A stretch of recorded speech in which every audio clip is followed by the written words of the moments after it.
பண்ணை விலங்குகள். மாடு, எருது,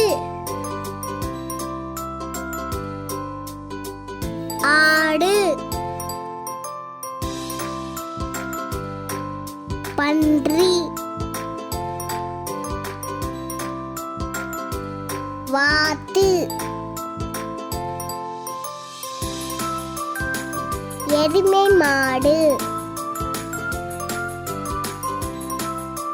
முயல், கழுதை, கோழி,